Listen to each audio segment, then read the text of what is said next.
guy.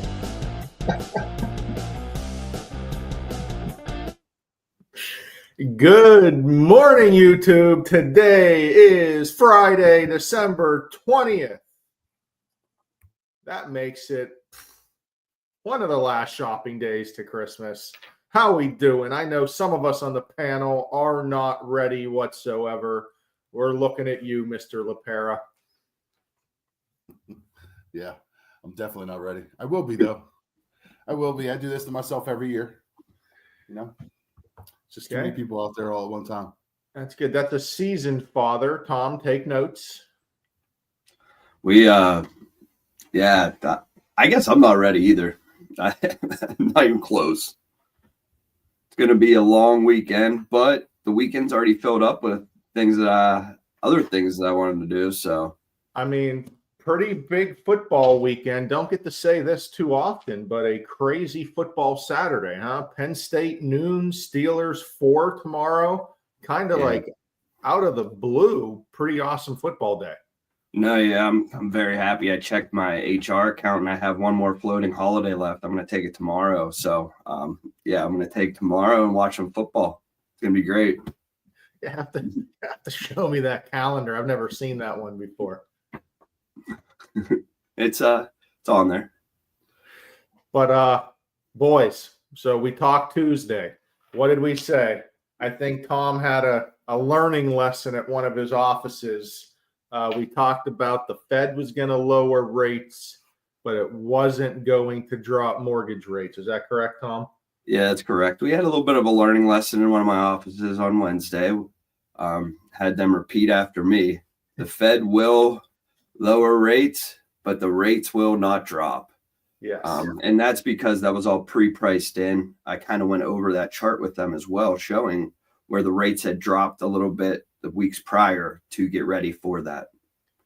Yep. So, Anth, actually, what did we see Wednesday? Chaos. Stock market dropped. Mortgage rates went up. You got to alert the lock left and right. And guys, so again, like Tom said, everyone was expecting this rate cut. So that was priced into the market long ago. What the market reacted to was the comments during the meeting and after meeting about the Fed slowing things down, doing things with their balance sheet. And that is what affected the market so strongly, where, I mean, we saw rates go up pretty substantially here towards the end of the week, all because of that meeting. Now, the market can readjust, but as of right now, the Fed lowering rates did not help mortgage rates whatsoever. No, unfortunately, it didn't help out at all. And I'm actually hoping that Fed Powell loses his voice for the next meeting. Well, maybe he will. Maybe he will. But that actually leads us into our major conversation today, because listen, we all want everyone to have an 800 perfect credit score out there.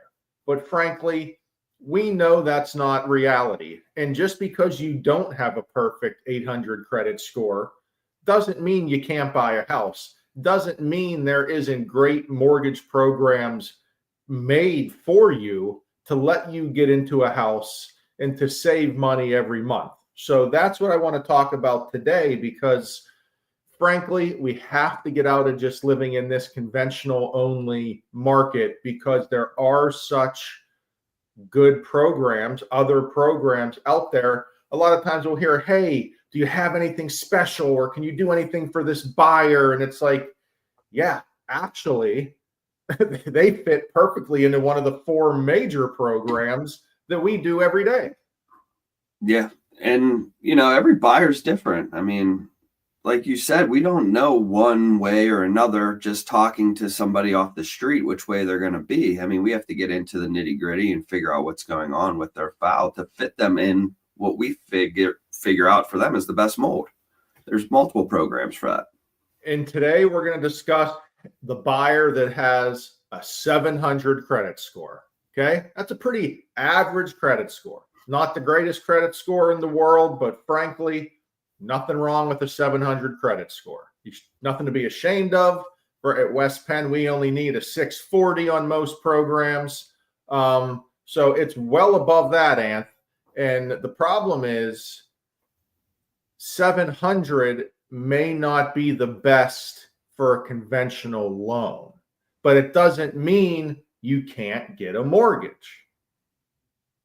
Yeah, I think that's always a misconception. You have to have excellent credit, to be able to buy, and you don't. There's many programs available, and when we're working with clients, we're going over the best strategies. That's the only that's the only party that should be going over the best options for the client when it comes to their finance, is the people that are actually doing the finance. And we're going over those options, such as different products, such as FHA or conventional, to show them, hey, this is your PMI on, conventional and FHA. This is your rate. This is your payment, and have them make their own informed decisions so that they are financially ready to buy this house. Yep. And before we pull the curtain up here, so we're just going to pretend we understand you guys as real estate agents can't see this. You're thinking, hey, what's the best way real estate wise to get an offer accepted? And you're thinking, okay, conventional loan, that's the best way to get it accepted. But you don't see anything behind the scenes. Financially, a conventional loan may not be the best for that buyer.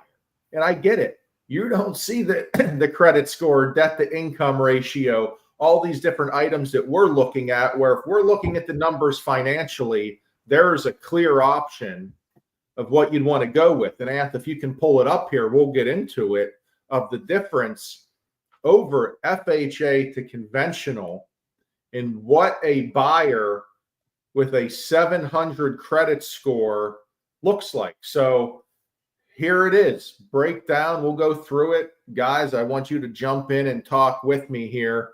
But the first thing, if you're not a first-time home buyer and you can't qualify for a 3% down conventional, you're stuck at that 5% down compared to FHA, that you got that 3.5% pretty much no matter what on this program. Yeah, the 3% down conventional is that great offset to the FHA minimum down. But if you go to that, 2% down more could be a lot more depending on the price of the home. And everyone goes, okay, we understand credit score can affect interest rate, but what else does it do throughout the program? And we'll get into that here in a second. But Anth, look at the difference of interest rate from FHA to conventional. I mean, that is more than a full percentage point to go conventional over FHA for this 700 buyer. Yeah, I mean, it's huge. And most people don't realize on conventional, there are adjustments to that rate based on the credit score the client has. And FHA or government financing does not have that. That's one of the beautiful things about government insured loans, because they are insured by the government 100%, and they don't have those same adjustments based on the credit score differences. I mean, that is so important. Again, the conventional rate is so different from buyer to buyer compared to that FHA. And a lot of that is based off of credit score. So if you don't have perfect credit, conventional may not be the best mode of transportation when we're looking down this mortgage highway. And the second reason for that, Tom, right here, plain and simple, unless you're a mortgage expert, you're not looking at mortgage insurance. And everyone wants to talk about that FHA mortgage insurance is for the life of the loan and yada, yada, yada. Well, hey, it might fall off on a conventional, but if it's double each month, I don't know. I might want that FHA and then refinance or sell or move out of the house and not worry about it being quote unquote life of the loan. It's a huge difference. I mean, I hear it all the time from people that don't actually know what's going on within the transaction. They're just talking of something they read on Google when they say FHA will last for life alone. Well, yes, ma'am or sir, we've never had a loan for 30 years here at West Penn, so that doesn't even matter. we got to look at the affordability, what Anthony says, month to month, because we know that that mortgage insurance is at least going to last for 10 years probably on both of those loans. And you're going to be paying twice as much on the one than the other. Odds are we're going to refinance anyway, but that is a huge piece of the puzzle when they're paying their monthly payment. Would you rather pay $150 or $300, especially when you're barely qualifying for a home? So, I mean, that is also something we really look at with the affordability and the monthly payment. And that's something that we see and we calculate as loan officers, that no one else is paying attention to mortgage insurance, and we are. Anthony, that is a great factor of an FHA loan. If you have a lower credit score or an average credit score, again, on the conventional loan, they're going to ding you on the mortgage insurance where they don't ding you at all FHA. Yeah, I mean, just looking at the numbers, it's $145 a month. So average mortgage insurance, or PMI, stays on for roughly 10 years. Okay, 120 months. And that's $17,400 more the client is paying at that credit score to stay on conventional versus going FHA. So it's a huge amount of money and a huge difference in monthly payment when it comes to a client wondering, hey, can I afford to buy this home based on this rate and this payment? That's a big amount of money. And then continuing on, seller assistance that's coming back in the world, right? Seller assistance is so important to make homes affordable for buyers. Conventional, you're stuck at that 3% seller assistance unless you have 10% down. Where FHA, you can get full 6% seller assistance with that low down payment of 3.5%. And Anthony's talked about affordability. I feel like for going on a couple years, and we've hopped on that bandwagon because it's so important. But there are ways already built into the mortgage world to make homes affordable, and FHA has a lot of them, Anth. Yeah, I mean, there's some great programs, and they're glossed over a lot of times, which is very unfortunate because, I mean, I get it. On the real estate side, they want to provide the best offer so their offer gets accepted. On our side, we have to make sure we're providing the value of the financial advice that's better going to suit the client and what they're looking for so that they don't go into foreclosure and they can afford this house short-term and long-term. So, knowing the options and explaining them, that's why, we're the best on this call to actually talk to the client. So if the agents have a client and they're unsure, they should certainly be talking to one of us to go over these options. And then the final numbers don't lie. The full mortgage payment, PI, TI, principal, interest, taxes, insurance, we're looking roughly $26.70 a month FHA compared to the $29.95 conventionally. It is better financially across the board for this buyer to go FHA over conventional.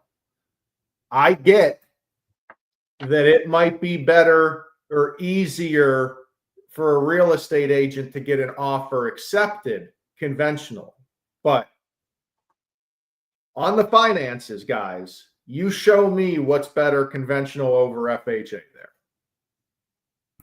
Hey, Rod, so the number for that monthly payment difference total, $325 a month, $39,000 over 10 years that client's paying just to keep conventional. And we're not even talking, we didn't even get into debt to income ratio when you can qualify for way more house and it's easier to get qualified FHA. So if you're not afraid of that FHA boogeyman and that FHA appraisal that, if you're at a purchase price of $300, $350, I know some agents in my office are starting to call themselves FHA specialists, getting FHA offers accepted because some agents literally run from them. You pre-approve somebody with an FHA, they're like, I can't do anything with that. Where I have a few agents in some of my office saying, hey, I'm an FHA specialist. I work with all FHA buyers. I'll help anybody out. And we are seeing contract after contract after contract have buyer agent commission paid for and seller assistance on FHA loans, keeping these houses affordable Affordable. I'll repeat after Tom for the buyer. So we got it, guys. Just give us a call. We want to help your clients, and we want to get them into the best mortgage for their scenario. So that's all I got. We will have at least one more episode before Christmas. So get festive. Later, boys. Have a good weekend. Later.